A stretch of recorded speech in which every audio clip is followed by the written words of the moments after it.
2020년 4월 26일 성지교회 청년부 예배를 시작하겠습니다. 먼저 사도신경으로 우리의 신앙을 하나님 앞에 고백하겠습니다.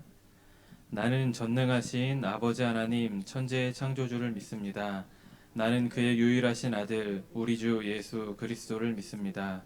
그는 성령으로 잉태되어 동정녀 마리아에게서 나시고 본디오 빌라도에게 고난을 받아 십자가에 못 박혀 죽으시고 장사된 지 사흘 만에 죽은 자 가운데서 다시 살아나셨으며 하늘에 오르시어 전능하신 아버지 하나님 우편에 앉아 계시다가 거기로부터 살아있는 자와 죽은 자를 심판하러 오십니다. 나는 성령을 믿으며 거룩한 공교회와 성도의 교제와 죄를 용서받는 것과 몸의 부활과 영생을 믿습니다. 아멘.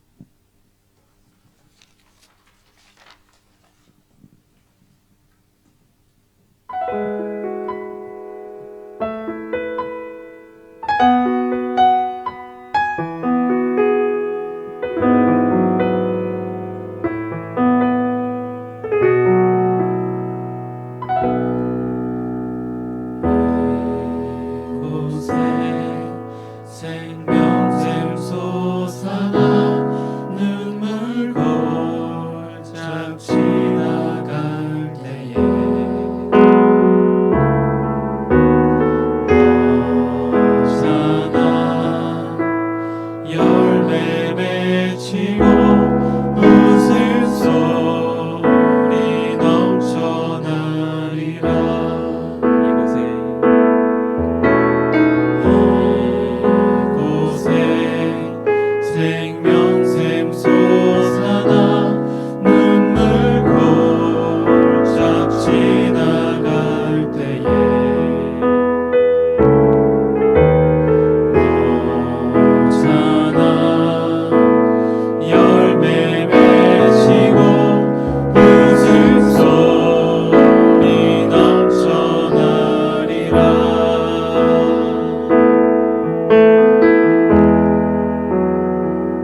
기도하실 때 우리가 찬양으로 고백했던 것처럼 모든 마음거리 오직 주님만을 찬양하기를 원합니다. 이 시간도 주님만을 찬양하며 주님만을 높이기를 원하오니 우리의 예배 포함하여 주시옵소서. 함께 마음 모아 하나님 앞에 기도하는 시간 갖도록 하겠습니다.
기도합니다.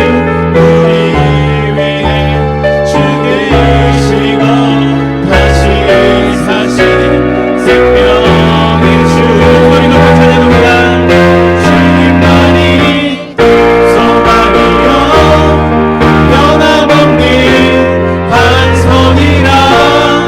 주님만이 온 세상을 비추시네. 또 죽음에서 부활하신 우리 구주 영광의 왕. 주를 믿는 모든 자의 소망. 우리 마지막으로 한 번 더 고백합니다.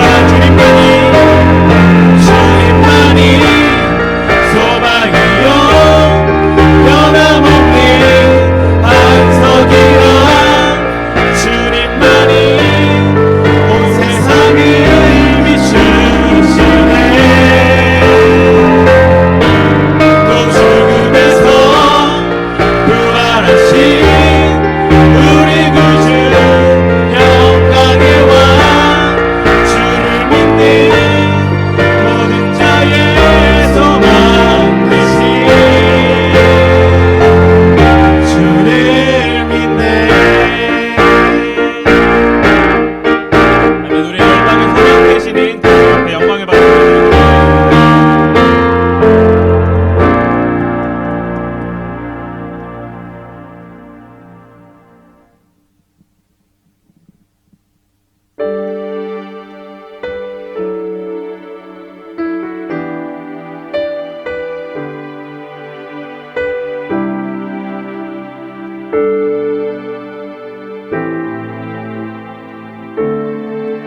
당신은 시간을 두고 이 땅 가운데 오셨네.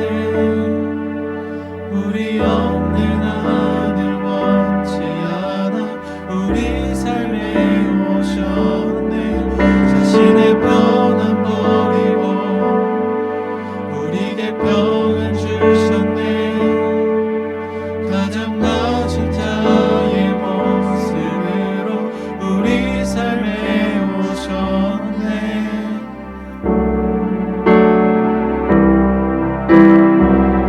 하나님 우리와 영원히 함께 하시네. 꿈 없는 우리의 그 나라 보여주시네.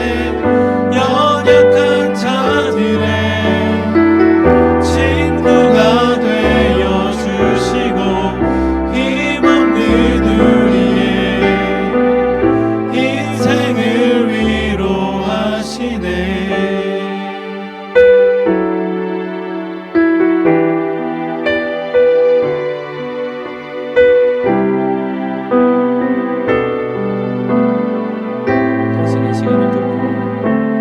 당신은 시간을 뚫고 이 땅 가운데 오셨네.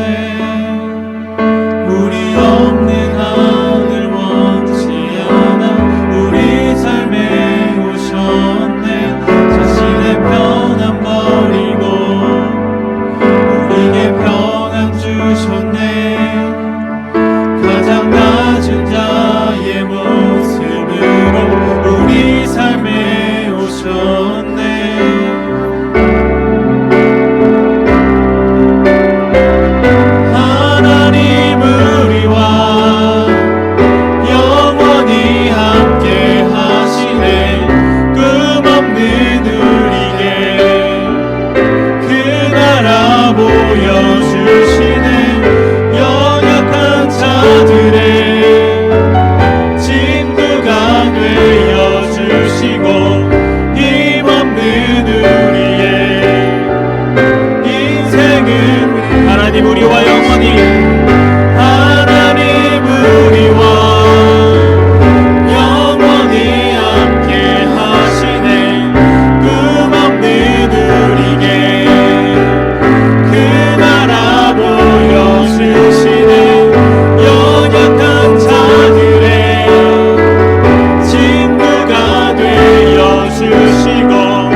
이곳에 우리와 함께 영원히 예수 이곳에 우리와 함께 영원히 예수 이곳에 우리와 함께 영원히 예수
이곳에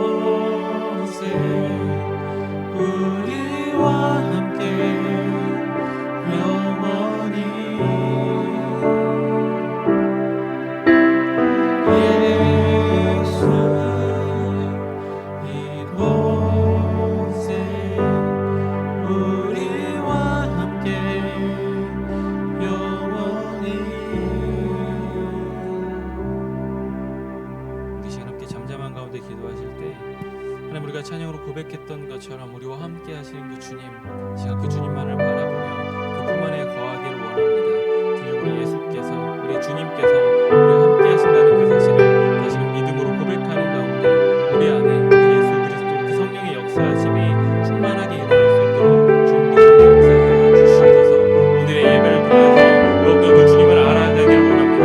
그 주님을 내 안에 모셔드리기를 원합니다. 하나님, 그 예배 가운데 나에게 찾아와 주시고 만나주시고 나와 함께하여 주시옵소서. 우리 잠잠한 가운데 이렇게 기도하는 시간 갖도록 하겠습니다.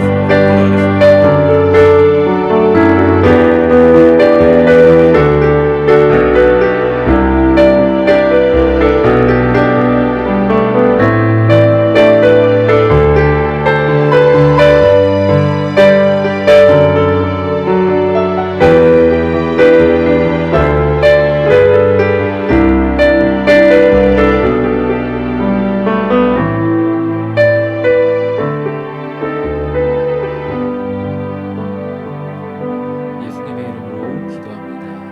아멘. 오늘 우리에게 주신 말씀은 에스겔서 48장 30절부터 35절까지의 말씀입니다. 구약성경 에스겔서 48장 30절부터 35절까지의 말씀입니다. 제가 가지고 있는 성경책으로는 구약 1230면에 있습니다. 저와 여러분들이 한 절씩 교독하신 후에 마지막 절 함께 읽도록 하겠습니다. 그 성읍의 출입구는 이러하니라. 북쪽의 너비가 4,500척이라. 그 성읍의 문들은 이스라엘 지파들의 이름을 따른 것인데 북쪽으로 문이 셋이라. 하나는 르우벤이요 하나는 유다 문이요 하나는 레위 문이며 동쪽의 너비는 4,500척이니 또한 문이 셋이라. 하나는 요셉 문이요 하나는 베냐민 문이요 하나는 단 문이며 남쪽의 너비는 4,500척이니 또한 문이 셋이라. 하나는 시몬 문이요 하나는 이사갈 문이요 하나는 스불론 문이며 서쪽도 4,500척이니 또한 문이 셋이라. 하나는 간 문이요 하나는 아셀 문이요 하나는 납달리 문이며 그 사방의 합계는 18,000척이라. 그날 후로는 그 성읍의 이름을 여호와 삼마라 하리라. 아멘. 우리가 지난주에 먼저 에스겔서에 대한 전반적인 이야기를 함께 나누었습니다. 에스겔서를 크게 세 부분으로 나눠보면 1장부터 3장까지는 에스겔의 소명에 대한 말씀이 기록되어 있고, 그리고 32장까지 이 이스라엘 또한 주변 열방의 심판에 대한 예언의 말씀이 기록되어 있음을 함께 나눴습니다. 그리고 그 이후 마지막 48장까지는 이스라엘의 회복에 대해, 그리고 새 땅, 새 이스라엘에 대한 그런 이야기를 나누었습니다. 이제 오늘의 말씀 에스겔서 48장은 이제 대단원을 마무리하면서 새롭게 그들 가운데 있을 그 새로운 땅, 그 이스라엘 땅에 대해서 이야기를 하고 있습니다. 먼저 앞선 47장부터 이어지는 그 말씀을 통해 땅의 경계선과 분배라는 그런 소제목으로 47장 13절부터 마음이 시작되어지고요. 그리고 48장 1절부터는 소제목으로 각 지파의 목과 거룩한 땅이라는 소제목으로 이 말씀이 진행되고 있습니다. 이 48장 내용을 조금 간략하게 설명을 해드리면, 이제 마지막 때가 되었을 때, 그들에게 새로운 땅이 주어졌을 때 그 땅의 분배를 어떻게 할 것인지에 대한 말씀이 이 48장 전반에 기록되어 있습니다. 그래서 먼저 각 지파별로 차지할 수 있는 땅의 위치에 대해서 기록을 하고 있습니다. 그래서 1장부터 차례대로 7지파가 등장을 합니다. 이제 1장, 2장, 3장, 4장 이렇게 쭉 이어지면서 먼저 7지파의 그런 땅에 대해서 이야기가 쭉 나온 이후에, 그 다음에는 특별히 이제 그들이 예물로 드릴 땅, 레위인들의 땅에 대한 내용이 기록이 됩니다. 그러면서 레위인의 땅에 대해서는 그 자세한 내용들이 기록되면서 땅을 또다시 나눠서 어떤 곳이 어떤 역할들을 할지에 대해서 쭉 이야기가 나옵니다. 특별히 이제 13절부터 20절까지는 그 안에 있는 한 성읍, 속된 땅이라고 기록되어 있는데, 사실은 그 땅이 속된 땅이라고 기록되어 있는 것이 그 땅이 조금은 부정한 땅이라는 의미가 아니라 다른 땅들이 너무나도 거룩한 땅이었기 때문에 좀 상대적인 의미로 이제 속된 땅이라고 표현이 되어지게 되는데, 그 안에 성읍이 존재하는 것이 기록되어 있고요. 이런 식으로 이제 레위 지파의 그런 속한 땅들에 대한 이야기가 나옵니다. 그리고 나서 이제 다시 23절부터는 그 앞서 7개 지파의 땅에 대해서 기록이 됐고, 나머지 지파들, 나머지 5개 지파의 땅들이 어떻게 있는지가 기록되어 있습니다. 사실 이 1절부터 29절의 말씀을 통해서 땅이 완벽하게 분배되는 모습을 볼 수가 있죠. 위에서부터 7지파, 그리고 가운데 이제 레위 지파의 땅의 그런 구성들에 대해서 나오고, 밑에 나머지 5지파들이 나옵니다. 그리고 나서는 오늘 30절부터 35절까지 이제 마무리가 되어지는데, 특별히 여기서는 예루살렘 성읍의 문들이라는 소제목으로 문들이 등장을 합니다. 그 문의 이름이 반복적으로 등장을 하고 있습니다. 먼저 우리가 이런 전체적인 구성을 통해서 우리가 말씀을 통해 깨달을 수 있는 건, 하나님께서 이제 마지막 때에 대해서 예언하고 약속하시는 것들, 그냥 막연하게 주시는 그런 약속이 아니라 정말 구체적이고 명확한 약속을 통해 우리에게 정확하게 하나님의 그 예언이 성취될 것에 대해서 알려주고 계시다라는 것을 전체적인 구조 하에서 먼저 바라볼 수 있습니다. 그리고 이제 오늘의 본문을 좀 더 집중해서 들어가 보면 이 성읍의 문들이 이렇게 쭉 기록되어 있습니다. 근데 아까 말씀드린 것처럼 이 48장 전체 구조가 7지파의 땅들에 대한 분배, 그 다음에 레위 지파의 그 땅 가운데 부분에 대한 기록, 그리고 나서 나머지 5지파. 그런데 여기 나오는 이 예루살렘 성읍의 문들은 그 레위 사람의 땅들 가운데 아까 말씀드렸던 그 속된 땅, 그 안에 있었던 한 성읍에 대한 이야기가 기록되어 있습니다. 그렇기 때문에 사실은 문맥의 흐름적으로 봤을 때는 이렇게 쭉 기록되면서 그 레위인의 땅에 대해서, 그리고 속된 땅에 대해서 기록한 다음에 그 이후에 말씀이 기록되는 것이 더 자연스러울 텐데, 굳이 이제 에스겔은 이 말씀을 맨 뒤로 빼서 다시 모든 것들을 정리한 이후에 다시금 이 부분에 대해서 설명을 하고 있다라는 걸 우리가 말씀을 통해서 좀 바라볼 필요가 있습니다.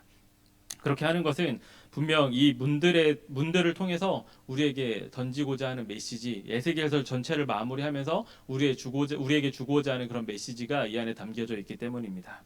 먼저 이 문들을 쭉 살펴보면 문이 12개가 있다라고 기록되어 있고, 북쪽, 남쪽, 그리고 동쪽, 서쪽에 각각 3개의 문이 있다라고 기록이 되어 있습니다. 그러니까 문이 12개, 사방으로 3개씩 있는 12개의 문이 기록되어 이렇게 있다고 기록되어 있는데, 중요한 것은 그 성읍의 이름이 바로 여호와 삼마라는 겁니다. 여호와 삼마의 뜻은 여호와께서 거기에 계시다라는 뜻입니다. 다시 말하면 그 성읍, 예수님께서 그 성읍 가운데 계시는데 그 성읍에 동서남북으로 각 3개씩의 문이 있다라는 걸 의미합니다. 이것이 상징적으로 우리에게 알려주시는 것은, 이제 마지막 모든 것이 성취된 그때, 모든 것이 회복된 그때가 되었을 때는 누구라도 하나님 앞에 나아올 수 있음을 상징적으로 이 성읍의 모습을 통해서 이야기하고 있는 것입니다.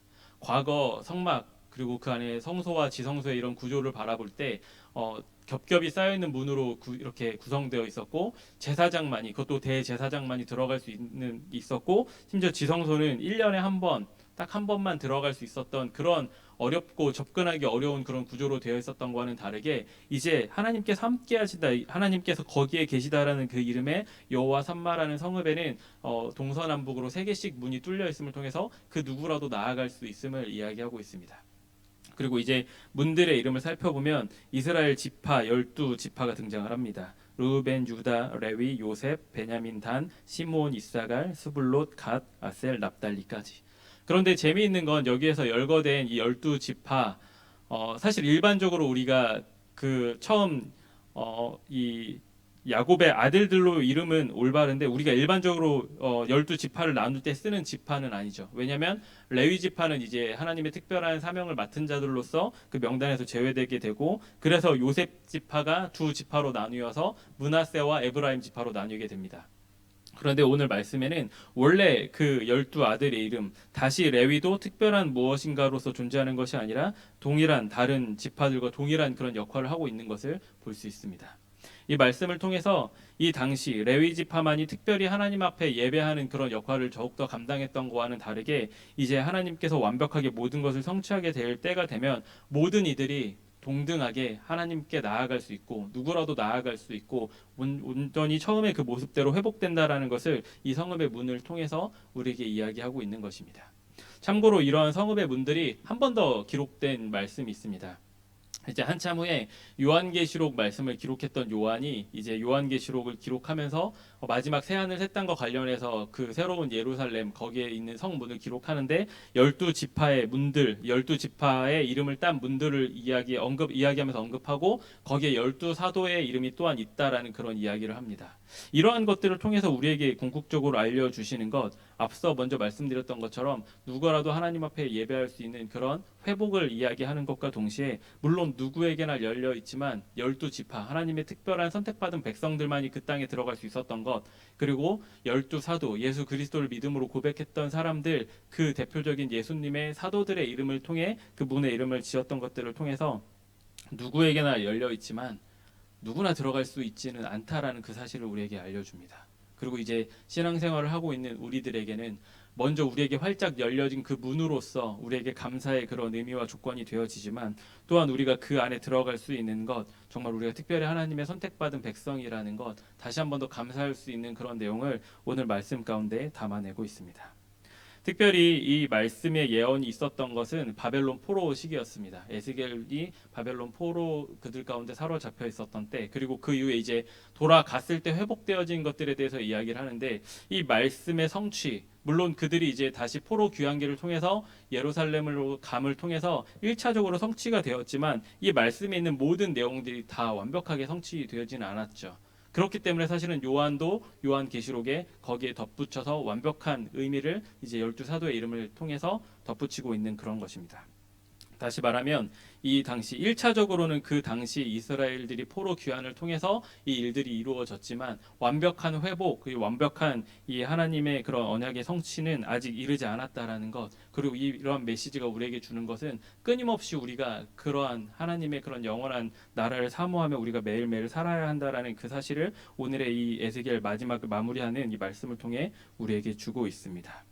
물론 이제 그렇기 때문에 우리에게 이러한 축복, 우리에게 약속된 언약들이 아직 성취되어지지 않았기 때문에 우리가 이 말씀과 거리를 둘 것이 아니라 더욱더 우리가 그런 하나님의 언약의 완벽한 성취 마지막 때를 기다리면서 하지만 이 여호와 삼마 이미 우리에게 약속되어진 예수 그리스도 임마누엘로 우리에게 허락되어진 우리와 함께 하시는 그 하나님 그런 하나님을 우리가 모든 삶의 순간 계속해서 체험하고 경험하며 느끼며 또한 마지막 날 완벽하게 모든 것들이 회복될 것들을 꿈꾸며 매일매일 살아가야 하는 것 다시 말하면 우리가 하늘의 소망을 품고 비록 이 땅에 우리가 속해서 살아가고 있지만 오늘의 말씀을 바라보면서 완벽한 회복과 완벽한 그런 하나님과의 하나됨을 이루게 하실 그 날, 그 하늘을 소망하면서 우리가 매일매일 살아가야 함을 오늘의 말씀을 통해 우리에게 말씀하고 계십니다. 우리 마지막으로 여호와께서 거기에 함께 계시다라는 그런 의미가 담긴 여호와 삼마 그 담겨져 있는 우리 에스겔 48장 35절 말씀을 함께 읽고 오늘의 말씀을 마치도록 하겠습니다. 함께 읽겠습니다. 시작. 그 사방의 합계는 18,000척이라 그날 후로는 그 성읍의 이름을 여호와 삼마라 하리라. 아멘. 하나님 참으로 감사합니다. 우리에게 약속하시고 우리에게 언약하신 모든 것을 이루시는 그 하나님을 온전히 믿고 신뢰하는 가운데 다시금 우리를 온전히 회복시키실 그 하늘의 소망을 품고 또한 오늘 하루 살아가길 원합니다. 여전히 우리는 이 땅 가운데 이 땅을 버타며 살아가기 때문에 때로는 이 땅의 것들을 바라보고 이 땅의 가치를 추구하고 있지만 다시금 우리가 본질적으로 우리가 누구인지에 대한 인식을 통해 온전히 하나님을 바라보며 하늘의 소망을 품고 우리를 완벽하게 회복시키시며 완벽하게 하나님의 완벽한 하나님의 자녀된 모습으로 부르실 그날을 소망하며 매일매일 하늘의 소망을 품고 살아가는 우리 모든 청년부 한 명 한 명 될 수 있도록 주님께서 우리의 삶 가운데 늘 함께하여 주시옵소서. 우리가 말씀을 통해 한 번 더 고백했던 것처럼 여호와 삼마 우리와 함께하시고 그곳에 계시다라는 그 하나님이 우리의 모든 삶 가운데 함께 있음을 믿음으로 고백하며 그 믿음의 경험들을 매일매일 살아가는 우리의 삶이 되게 하여 주시옵소서. 이제는 우리 주 예수 그리스도의 크신 은혜와 하나님의 다할 수 없는 사랑하심과 성령님의 교통 역사 충만케 하심이 오늘 이 시간도 함께 하나님 앞에 예배하며 다시금 완벽히 우리를 회복하실 하나님을 바라보며 하늘의 소망을 품고 살아가기를 결단하는 우리의 모든 성지의 청년들을 위해 그들의 가정과 그들의 삶의 현장 위에 이 나라와 민족 위에 지금부터 영원까지 함께하여 주시기를 간절히 축원하옵나이다. 아멘.